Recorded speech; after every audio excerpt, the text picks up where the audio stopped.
क्या हुआ?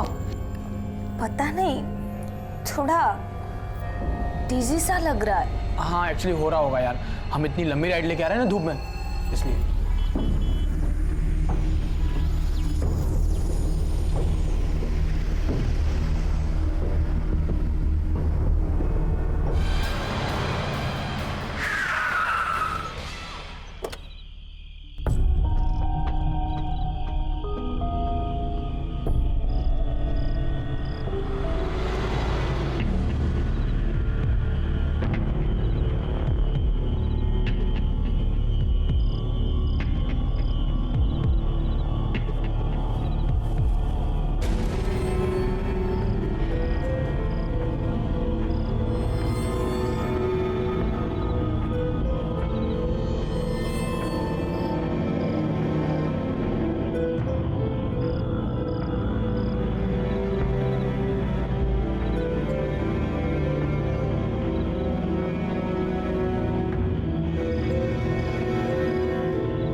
सो टाइमिंग छे दीदी, आपका फेवरेट शो अभी स्टार्ट हुआ है। चलो।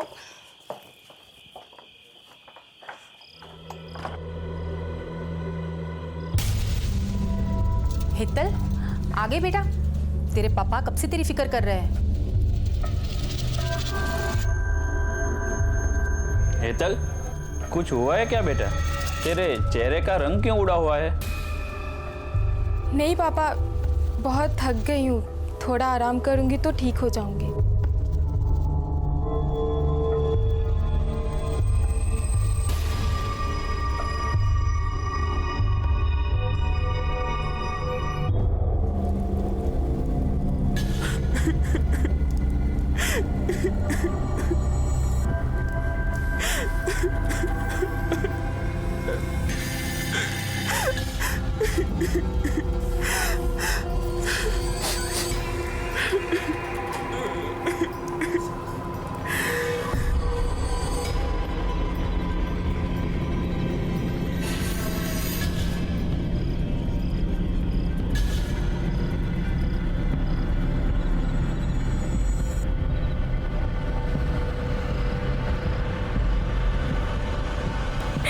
सॉरी मम्मी, सॉरी पापा।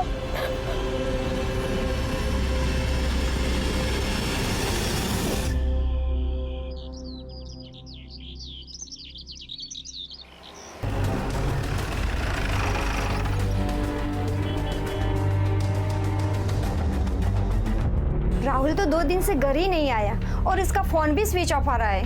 और वैसे भी वो अक्सर 2-4 दिन के लिए अपने दोस्तों के घर पे रहता है। लेकिन बात क्या है, क्यों ढूंढ रहे हो राहुल को? वो आपको जल्दी पता चल जाएगा, उसकी कोई फोटो मिलेगी।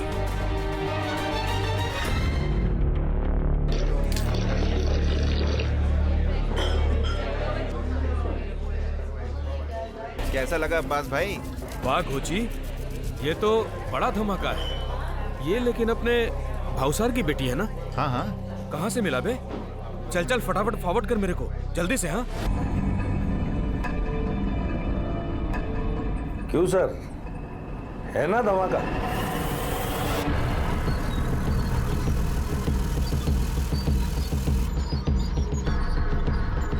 અમદાવાદની ગોરી છોકરીઓના કાલા કારનામાનો પહેલો કિસ્સો, બાકી કિસ્સા કાલથી રોજ।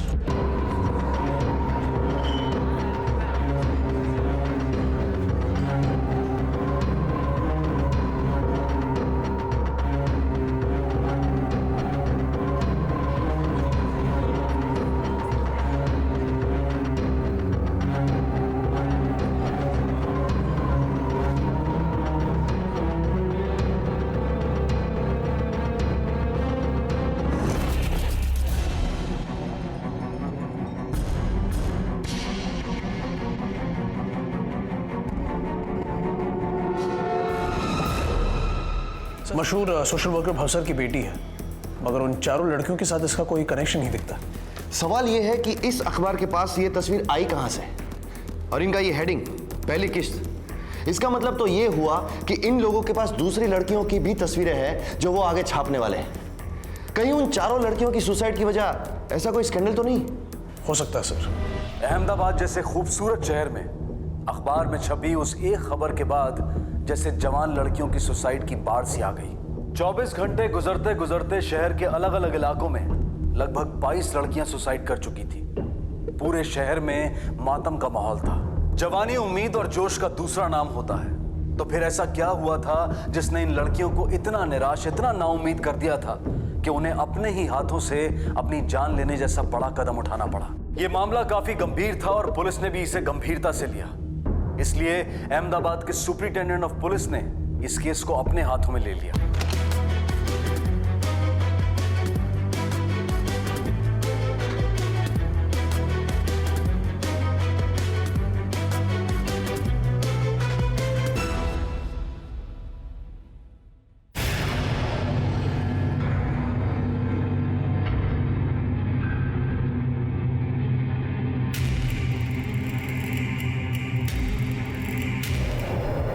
सर, उस खबर के छपने के बाद से अब तक शहर के अलग अलग एरियाज में कुल मिलाकर 22 लड़कियां सुसाइड कर चुकी है। इन सभी लड़कियों को 5 ग्रुप में बांटा जा सकता है। हर ग्रुप में 3 से 5 लड़कियां होगी, सब एक दूसरे से कनेक्टेड, आपस में सहेलियां थी या सहेली की सहेली। कुछ कॉलेज में साथ पढ़ा करती थी तो कुछ कोचिंग क्लासेस में। सर, डिटेल इंक्वायरी के बाद हमें पता चला है कि सभी लड़कियां फ्रीक्वेंट ट्रैवलर्स थी और रेगुलर बेसिस पर गुजरात और देश के अन्य बड़े शहरों में आया जाया करती थी, लेकिन इनके घर वालों को कुछ पता नहीं। सर, इस मास सुसाइड से 3 दिन पहले मेरे एरिया में भी 4 लड़कियों ने सेम कंडीशन में सुसाइड किया है सर। ये लड़कियां भी फ्रीक्वेंट ट्रैवलर थी, उनके बैंक अकाउंट में भी कुछ नहीं मिला और उनकी एक्टिविटीज के बारे में उनके माँ बाप को कुछ नहीं पता था। सर, ये 4 लड़कियां और उसके बाद सुसाइड करने वाली लड़कियों को सिर्फ एक ही चीज जोड़ती है और वो है राहुल नाम का एक लड़का। सर, राहुल पहले हेतल का बॉयफ्रेंड था और उसके बाद उसका अफेयर भावसार की लड़की रिद्धि के साथ था। सर, ये लड़का हेतल के सुसाइड के दिन से ही कहीं गायब है, अभी तक उसकी कोई लीड नहीं मिली। और जिस पेपर में इनकी न्यूज छपी थी, सर, उसके रिपोर्टर और एडिटर को हमने हिरासत में ले लिया है। सर, वो अपना गोची है ना, जो घंटाघर 4 रास्ता पे चाय की दुकान पे काम करता है, अक्सर छोटी मोटी खबरें वही मुझे देता है और ये एमएमएस भी उसी ने मुझे दिया था, तो हमने स्टील करके छाप दिया। सर, वो मशहूर समाज से भी भावसार भाई की बेटी थी, तो हम लोगों ने सोचा कि बड़े घर की बेटी है, खबर छाप देंगे तो हमारे अखबार की बिक्री भी ज्यादा हो जाएगी। ये पहली किस्त से क्या मतलब है तुम्हारा? और भी एमएमएस है तुम्हारे पास? नहीं सर, मेरे पास तो नहीं है, लेकिन वो गोची बोल रहा था कि उसके पास और भी है।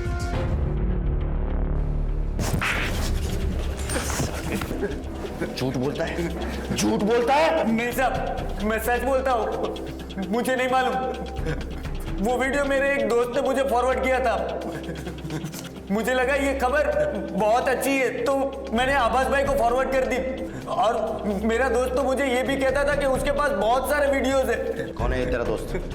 कहाँ रहता है? कोची के उस दोस्त ने पुलिस से कहा कि उसे वो एमएमएस उसके किसी दोस्त से मिला था, और जब पुलिस ने उसके उस दोस्त को पकड़ा तो उसने भी यही कहा कि उसे वो एमएमएस अपने किसी और दोस्त से मिला था। यह सिलसिला यूं ही चलता रहा और एक चेन सी बनती गई, और लगभग 16 से 17 लड़कों से पूछताछ करने के बाद आखिर पुलिस उस लड़के तक पहुंची जिसके मोबाइल से पहली बार उस एमएमएस को भेजने का सिलसिला शुरू हुआ था।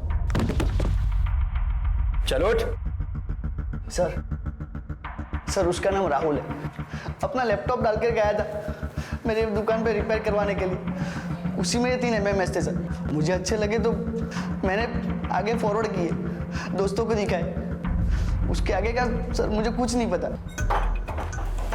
सर, बाकी के जो 2 एमएमएस हमें मिले हैं उसमें एक हेतल का है, उसके साथ राहुल है, लेकिन दूसरा एमएमएस जो हमें मिला है उसमें कोई और लड़का है सर। इसका मतलब ये कि इस स्कैंडल में राहुल के अलावा और भी लड़के इन्वॉल्व हो सकते हैं, लेकिन जिन जिन लड़कियों ने सुसाइड किए हैं कहीं ना कहीं उसकी वजह ये एमएमएस ही है। और ये 3 एमएमएस देखकर तो ये लग रहा है कि उनमें जो लड़के हैं वो उन लड़कियों के काफी करीबी थे, बॉयफ्रेंड टाइप्स। Right sir. एक काम करो, हमारी पूरी टीम लगा दो। जिन जिन लड़कियों ने सुसाइड किए उनके बॉयफ्रेंड या तो करीबी दोस्तों की डिटेल निकालो। आई एम श्योर इस केस का अगला सुराग हमें उन लड़कों से ही मिलेगा।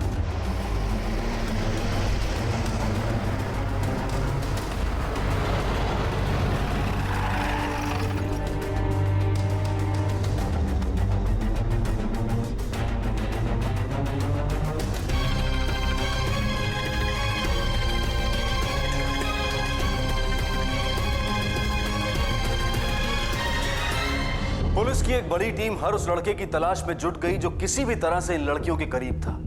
दोस्तों, घर वालों, रिश्तेदारों, सबसे पूछताछ की गई। काम आसान नहीं था लेकिन जरूरी था, क्योंकि पुलिस को अकेला यही एक रास्ता दिखाई दे रहा था जिस पर वो आगे बढ़ सकते थे, और उनकी ये सोच सही साबित हुई। कई लोगों से पूछताछ करने के बाद जो सच पुलिस के सामने आया, उसने इस केस की गंभीरता को और भी बढ़ा दिया। पुलिस को पता चला कि सुसाइड करने वाली हर लड़की का कभी ना कभी कोई बॉयफ्रेंड या प्रेमी जरूर रहा था।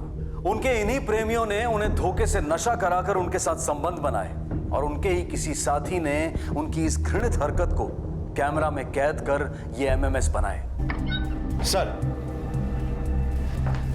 सर, जिन लड़कियों ने सुसाइड किया था उन सबके बॉयफ्रेंड्स ने उन्हें ड्रग्स देकर एमएमएस बनाया है। सर, इंट्रोगेट करने के बाद हमें यह पता चला है कि एक लड़का किसी दूसरे लड़के को हायर करता था। एमएमएस बनाने के बाद उसे पैसे मिल जाते थे और वो दूसरे किसी नए लड़के को हायर करता था।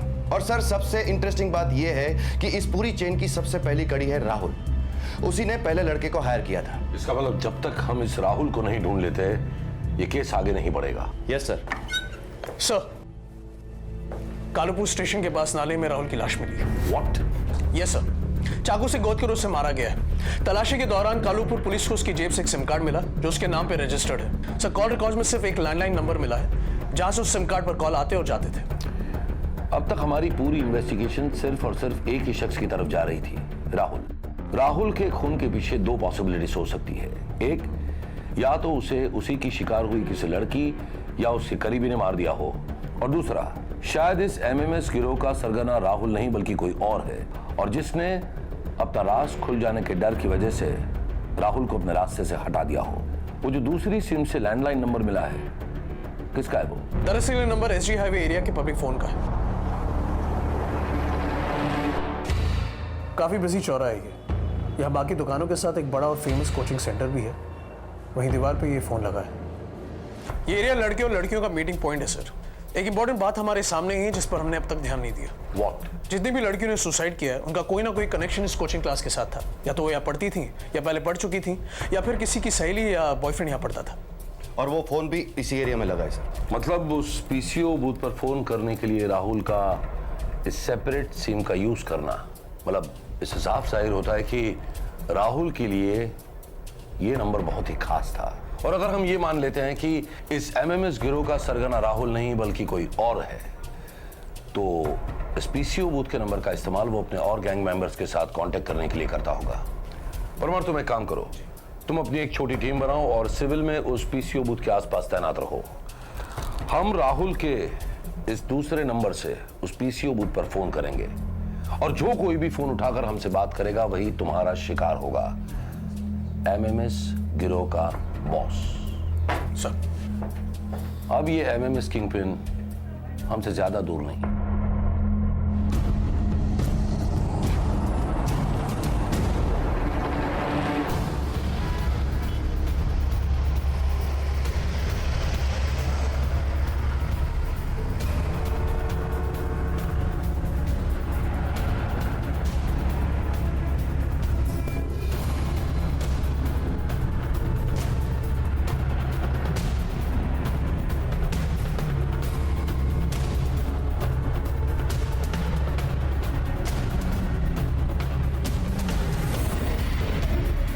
Parmar, position okay? Yes sir. We are ready sir.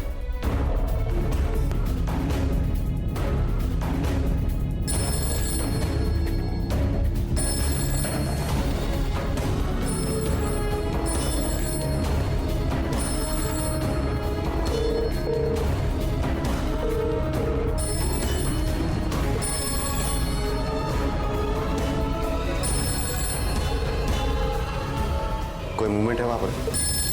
वैसे यहाँ पर कोई नहीं है, कोई मूवमेंट नहीं है।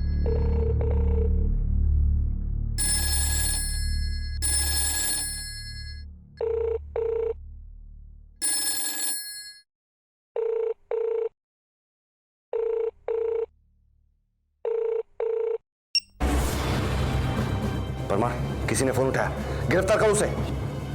सर पर यहाँ पर कोई नहीं है। लेकिन कॉल तो रिसीव हुई है, किसी ने उठाया फोन। सर मैं फोन बूथ के सामने खड़ा हूं, वहां पर कोई नहीं है।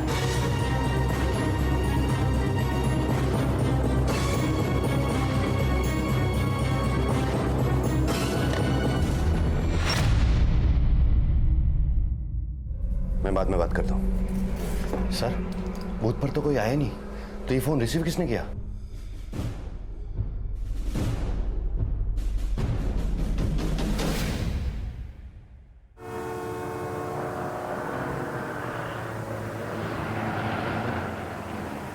जैसे परमार ने बताया था कि जिन जिन लड़कियों ने सुसाइड किया वो सारी की सारी लड़कियां किसी न किसी तरह से उस कोचिंग क्लास के साथ जुड़ी हुई थी। Yes sir. तो हो सकता है कि इस वक्त भी उस कोचिंग क्लास की कोई ना कोई लड़की एक्टिव हो। You are right sir. एक काम करो, उन सारी लड़कियों की जन्म कुंडली निकालो, बैंक रिकॉर्ड्स, उनके टेलीफोन रिकॉर्ड्स और उनसे जुड़ी हुई सारी डिटेल्स मुझे चाहिए इमीडिएटली। पुलिस टीम ने उस कोचिंग क्लासेस में पढ़ने वाली कुल 250 लड़कियों की एक लिस्ट तैयार की और सभी की डिटेल्स को बारीकी से चेक किया गया। उनके बैंक अकाउंट, मोबाइल पर हुई उनकी बातचीत के रिकॉर्ड्स, पिछले 6 महीनों के दौरान उनके सेल फोन की लोकेशन, इन सभी के बेसिस पर 2 लड़कियां सामने आईं जिन पर इस तरह की एक्टिविटीज में शामिल होने का शक जा रहा था। ये लड़कियां भी आत्महत्या कर चुकी लड़कियों की तरह फ्रीक्वेंट ट्रैवलर्स थीं और पिछले 6 महीनों में कई बार शहर से बाहर गई थी। शालिनी और मेघा सर उसी कोचिंग में सेकंड ईयर साइंस स्टूडेंट, आपस में सहेलियां भी है और दूसरे विक्टिम्स की तरह वो फ्रीक्वेंट ट्रैवलर भी है। इन दोनों के फोन को सर्वेलेंस पे लो, 24 घंटे नजर रखो इन दोनों पर। Yes sir.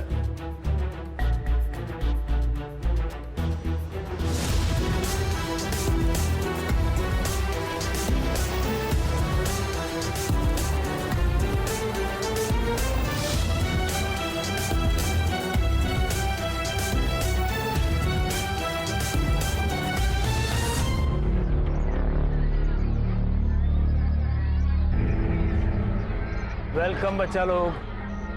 क्या लोगे? तुम्हारा चॉकलेट शेक और तुम्हारा स्ट्रॉबेरी शेक अभी देता हूँ। नहीं अंकल, अभी कुछ नहीं। कोई आ रहा है, अभी साथ में ले ले। हाँ हाँ बैठो बैठो। चलो बैठते हैं।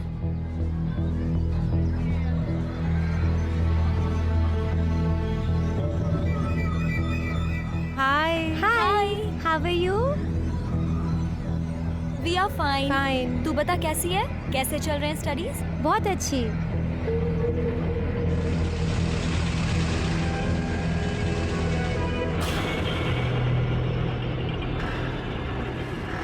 Hello. Happy birthday Rishi. Thank you so much. Hi, happy birthday. Thank you. Hello. Happy birthday Rishi. So timing छे दीदी। So ready for treat? या ओके चले। ओके ओके तुम लोग बाइक पे जाओ, हम लोग ऑटो में आएंगे। Okay bye bye. Bye bye.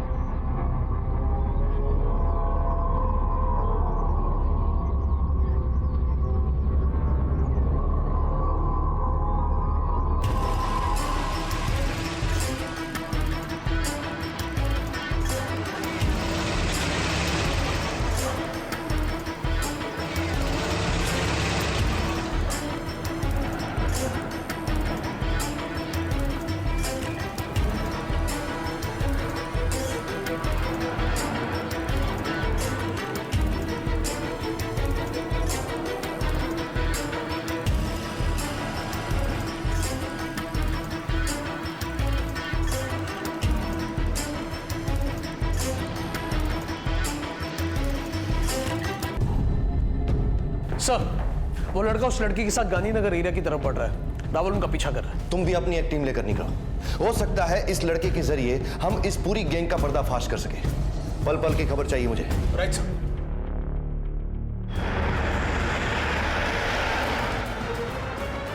Rahul तुम उन पर नजर रखो, हम निकल चुके हैं, तुम्हें जल्दी ज्वाइन करेंगे।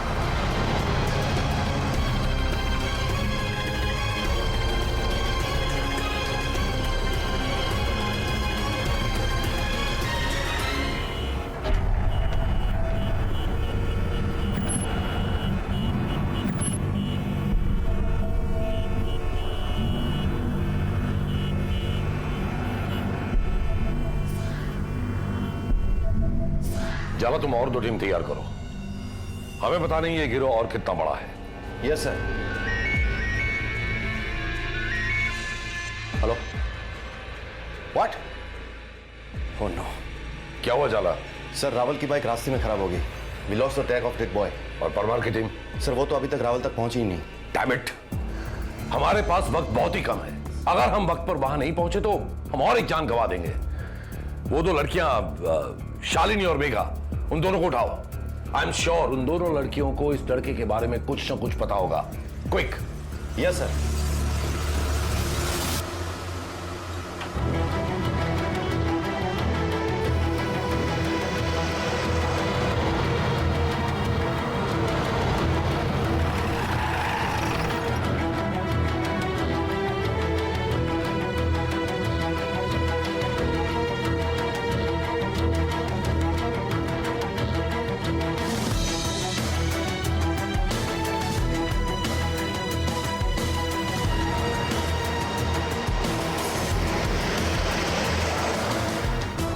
क्या कम? ऋषि, तुम्हें ये होटल थोड़ा अजीब नहीं लग रहा? हाँ यार, आई नो ये थोड़ा टैकी सा तो है। एक्चुअली क्या है ना, ये मेरे फ्रेंड का होटल है, सो मुझे यहाँ अच्छा खासा डिस्काउंट मिल जाता है। और आजकल वैसे भी कड़की चल रही है ना, इसीलिए मैंने यहाँ बर्थडे पार्टी रखी है। और मेरे फ्रेंड आते ही होंगे यहाँ। मैं 1 मिनट उनसे बात करके आता हूँ। हाँ, सिट ना, बैठो।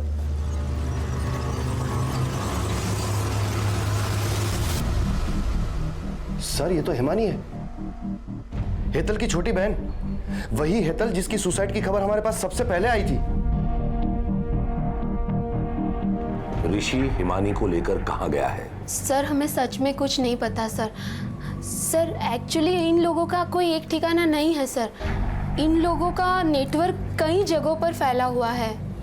चला सर। हिमानी और ऋषि दोनों का नंबर ट्रैकिंग पे रखो। Sir.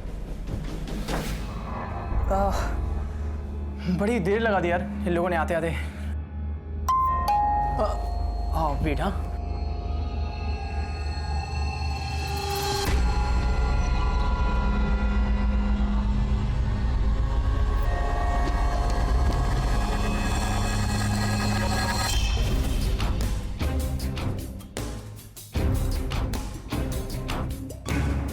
Yes sir, we are trying our level best.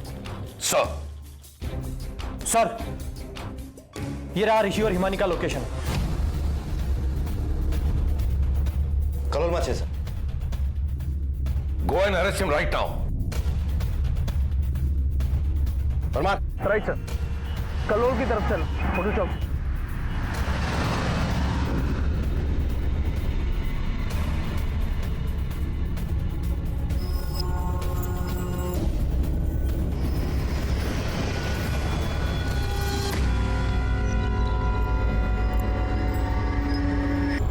हे, क्या हुआ? पता नहीं, थोड़ा डिजी सा लग रहा है। हाँ एक्चुअली हो रहा होगा यार, हम इतनी लंबी राइड लेके आ रहे हैं ना धूप में, इसलिए। हाँ शायद।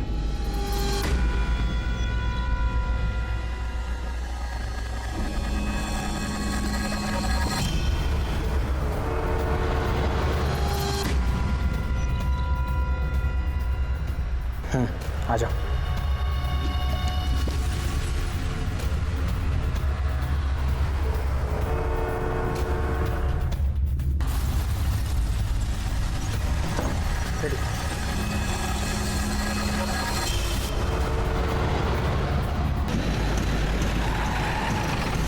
सर यही है वो होटल, चल। किधर है वो दोनों? हाँ? मैं किधर है वो दोनों? सर ऊपर रूम नंबर 104 में। लेट्स गो, लेके जाए इसको।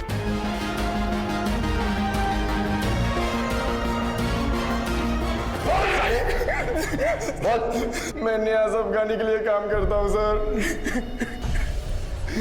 पहले मैं एमएमएस बनाकर राहुल को सेंड करता था, लेकिन राहुल के मर जाने के बाद मैं डायरेक्ट एमएमएस अफगानी सर को सेंड करने लगा। अब तक मैंने 7 लड़कियों के साथ एमएमएस बनाए और 4 लड़कों को हायर किया। ये अफगानी एमएमएस का क्या करता है? सर वो मुझे नहीं पता और ना ही मैंने कभी पूछा। मैं तो सिर्फ पैसे के लिए करता तो। चंद पैसों के लिए तूने मजबूरों की जान ले ली, जिंदगी बर्बाद कर दी उनकी। बता बता, कौन है अफगान? कहाँ मिलेगा? सर, वो ऐसी आने के बाद सर जो फूड ज्वाइंट है ना, उसका मालिक है। उठाना फोन, कहाँ अटका है?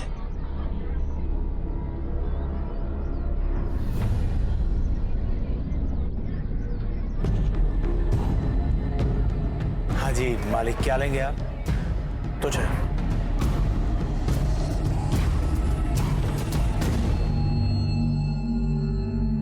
अमीर बनना था मेरे को एकदम जल्दी, और ये नाश्ता पानी का दुकान चलाकर अमीर नहीं बन सकता।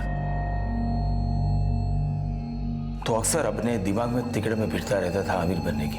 फिर एक दिन एक दोस्त ने मुझे अचानक बताया कि वैश्या नहीं, होटल लाइन में उसे कॉल गर्ल कहते हैं। मेरी होटल में रोज आती हैं ऐसी लड़कियां।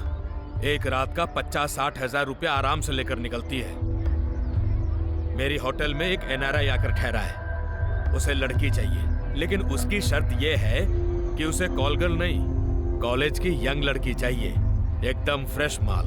और ऐसा एक नहीं, ऐसे तो कई आते हैं रोज मेरी होटल में। अगर लड़कियां हो तो लाखों के नहीं, करोड़ों के वारे न्यारे हो सकते हैं।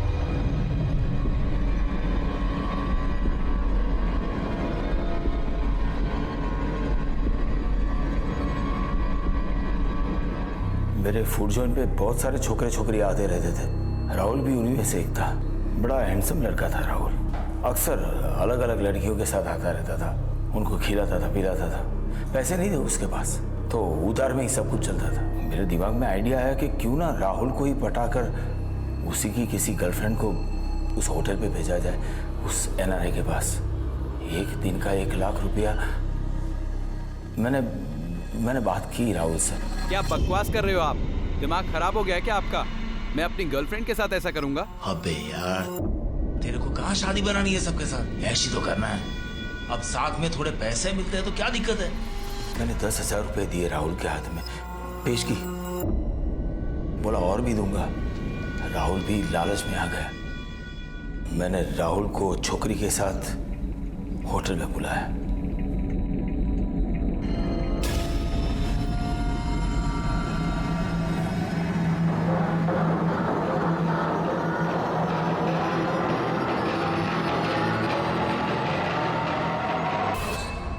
एक ही घंटे में छोकरी वापस आ गई। मुझे 1 लाख रुपए मिले, जिसमें से 25,000 मैंने राहुल को दे दिए। किसी को शक ना हो इसलिए मैं एजी हाईवे के पब्लिक फोन से बात करता था, जिसकी एक लाइन मैंने अपनी दुकान में ले ली थी। मेरा और राहुल दोनों का लालच बढ़ता ही गया। मैंने सोचा एक बार हो या बार बार हो, क्या फर्क पड़ता है। तो मैंने राहुल को बोला कि और भी लड़कों को ले आए। सब कुछ ठीक ठाक चल रहा था। तभी अचानक एक दिन एक MMS लीक हो गया। ये धंधा जो मैंने इतना दबा छुपा कर रखा था, अचानक से हेडलाइन बन गया।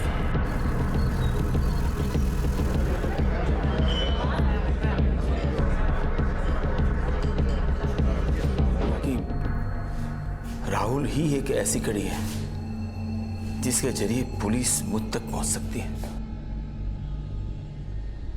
तो मैंने राहुल को ही रास्ते से हटा दिया। तुम्हें कुछ अंदाजा भी है तुम्हारे चंद रुपयों की लालच ने कितनी जवान जिंदगियां बर्बाद कर दी, कितने परिवार उछाड़ दिए?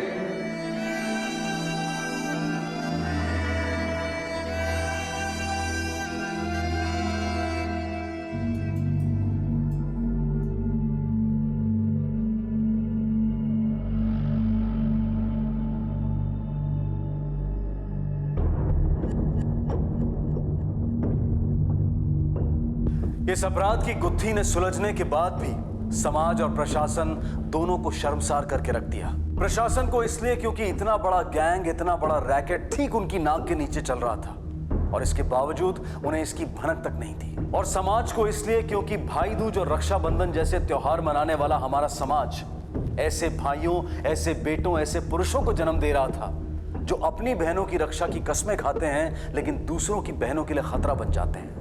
अब समय आ गया है कि हम अपनी बेटियों को खुद अपनी रक्षा करना सिखाएं और बेटों को सीख दें कि वो समाज की दूसरी लड़कियों के साथ भी उसी तरह से पेश आएं, उनके साथ वैसा ही सुलूक करें जैसा वो अपनी बहनों के लिए चाहते हैं। हम उम्मीद करते हैं कि हमें इस तरह की कहानी दोबारा कभी देखने को न मिले।